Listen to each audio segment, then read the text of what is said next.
साथियों नमस्कार। आइए आज आपको इजराइल और हमास के बीच ले चलते हैं, जहां पर कि आज तकरीबन 33 दिन यानी 1 महीना 3 दिन युद्ध हो चुका है। और दोस्तों इसमें 12,000 से, ये तो सरकारी आंकड़ा है, 12,000 से ऊपर माने कि मौतें हो चुकी है और घायल का तो कोई पता ही नहीं है कितना घायल हुए हैं। उसके बारे में कहानी आप लोग को सुना देता हूँ। जो इजराइल हमास के बीच लगातार 33 दिन से युद्ध जारी है। इजरायली सेना हमास द्वारा बीते 7 अक्टूबर के किए गए हमले के बाद से गाजा पट्टी में ताबड़तोड़ हमला कर रही है। इसका खमियाजा आप लोगों के बीच भुगतना पड़ रहा है। साथियों, इजराइल सेना के हमले में अभी तक तकरीबन 10,500 लोगों की मौतें हो चुकी है। हमास को नष्ट करने के उद्देश्य से इजराइल ने गाजा पट्टी पर लगातार बमबारी और ग्राउंड अटैक के साथ जवाबी कार्रवाई की, जिसमें गाजा पट्टी हमास द्वारा संचालित स्वास्थ्य मंत्रालय के अनुसार 10,500 से अधिक लोग मारे गए हैं। आइए अब बता दें कि युद्ध को रोकने का कोई उपाय है ही नहीं। इजराइल मान ही नहीं रहा। बहुत सारे देश उसे बता भी रहे हैं जो इस युद्ध को रोका जाए और जो कि बच्चे बूढ़े बेकसूर आदमी जो मारा जा रहा है वो नहीं मरे, इसको बैठ करके हम लोग आपस में हल कर लेंगे। लेकिन इजराइल मानने को तैयार नहीं। इजरायली सेना के हमले से अभी तक 10,500 लोगों की मौत हो चुकी है। बता दें कि हमास ने दावा किया है कि इजराइल के खपा क्रॉसिंग के माध्यम से गाजा पट्टी से मिल रही घायल फिलिस्तीनियों का विदेशी की निकासी भी रोक दी है। यानी जो खाना बाहर से आते थे वो भी रोक दिया गया है। इंटरनेट टावर्स अगैरह वगैरह ये सब तो ध्वस्त हो ही चुके हैं। खाना की कोई व्यवस्था है ही नहीं वहाँ पर। खाना को तो बहुत प्रॉब्लम हो रहे हैं, बच्चे भूख से मर रहे हैं वहाँ पर।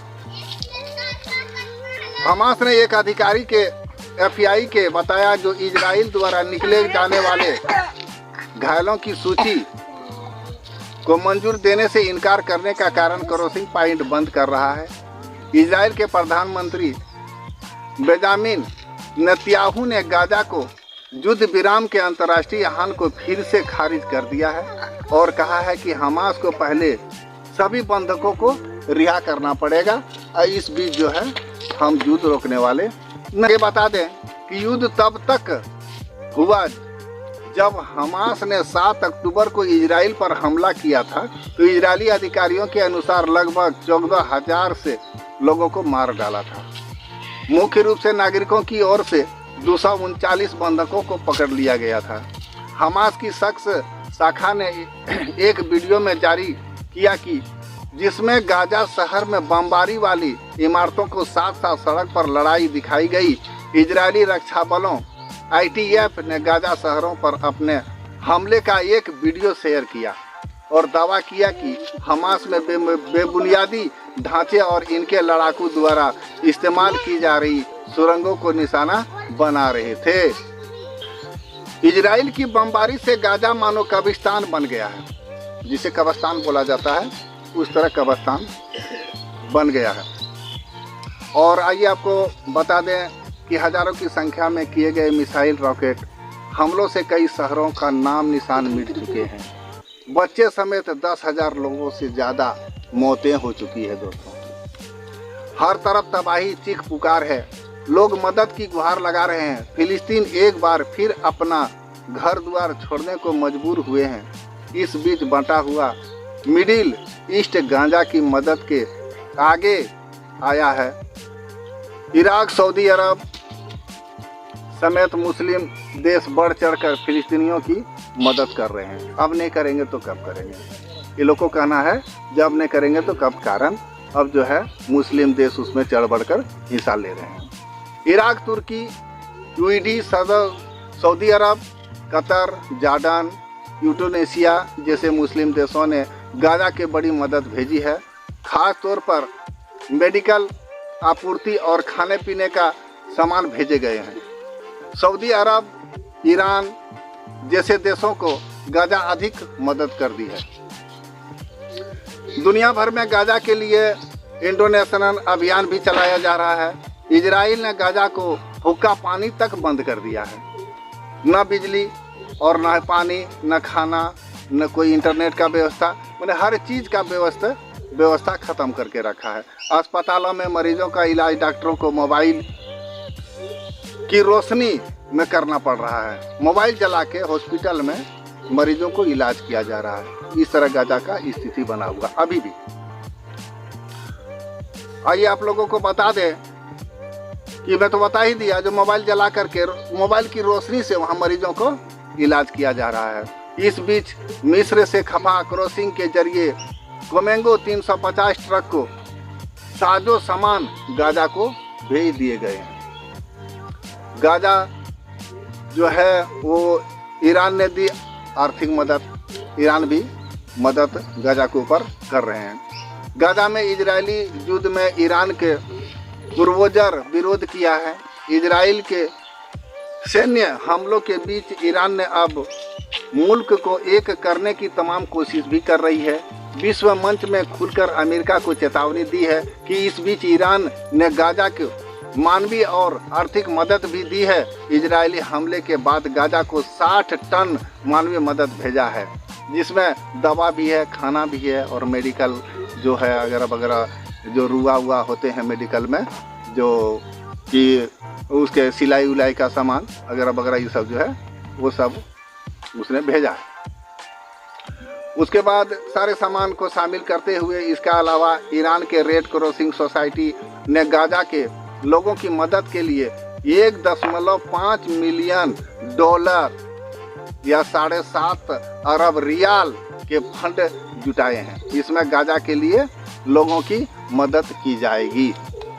ये रियाल जो भेजे हैं 7.5 अरब रियाल वो गाजा के लिए भेजे हैं। आइए अब आगे ले चलते हैं सऊदी अरब। जो सऊदी अरब ने क्या किया गाजा के लिए, सऊदी अरब ने 17 मिलियन डॉलर, सऊदी अरब ने भी गाजा को बढ़ चढ़कर मदद की है।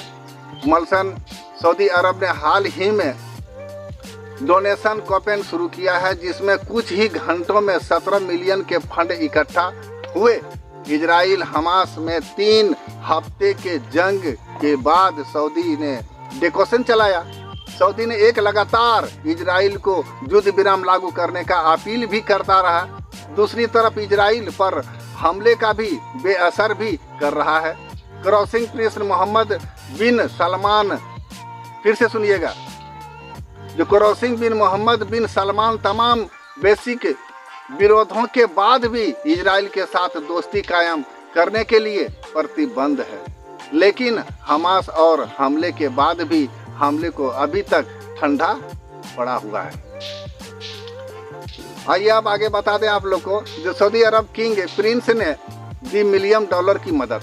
गाजा पर ताज़ा इजरायली हमले के बाद सऊदी अरब के किंग सलमान ने गाजा को 8 मिलियन डॉलर की मदद की है, तो वही प्रिंस मोहम्मद ने 5.3 मिलियन डॉलर की अधिक मदद का ऐलान किया है। हालांकि बावजूद इनके सऊदी अरब में फिलिस्तीन और गाजा को खुला समर्थन न देने की भावनाएं आम है। सऊदी अरब में इजराइल के प्रति भी सॉफ्ट कॉर्नर है। इसके अलावा यूनाइटेड अरब अमीरात, कतर और अन्य बड़ी मुल्क भी गाजा को लगातार मदद कर रही है। क्या दोस्ती के नाम पर फर्जी में डुबाने को चीन की रणनीति की पाकिस्तान ने समझ लिया है? पाकिस्तान की मीडिया का रुख तो ऐसा है, संकेत कर रहा है कि पाकिस्तान के बड़ी अखबारों डॉन ने चीन के साथ ऐसा के कारोबार पर ही सवाल उठाया है और कहा है कि ये दोस्ती तो फिर हमारे घाटे की हो रही है। इकोनॉमी की समझ रखने वाले पत्रकार खुर्रम हुसैन ने अपने एक लेख में चीन के साथ पाकिस्तान के कारोबार पर गंभीर सवाल खड़े किए हैं और इसे ही पाक के बदहाली की वजह से माना है। वह लिखते हैं कि चीन के लिए पाकिस्तान कुछ अलग नहीं है, वह जो अन्य देशों को चाहता है वह पाकिस्तान से भी ले रहा है। वह चीज कारोबार का मुनाफा बना रखा है। वह लिखते हैं कि चीन के साथ 2010 में हमारा कारोबारियों संकुलन 90 अरब डॉलर है, जिसका मतलब है कि माल और सर्टिटेज के बदले में पाकिस्तान से 90 अरब डॉलर की भारी पूंजी चली आ रही है। लेकिन क्या हुआ, जो उतना पूंजी चली गई, आई नहीं, चली गई। इसके बाद हमने बड़ी रकम खाड़ी देशों से तेल खरीदने में खो दी। खुर्रम हुसैन कहते हैं कि चीन के बेहतर तो हमारे लिए अमेरिका, यूरोप जैसे देशों से कारोबार करना है।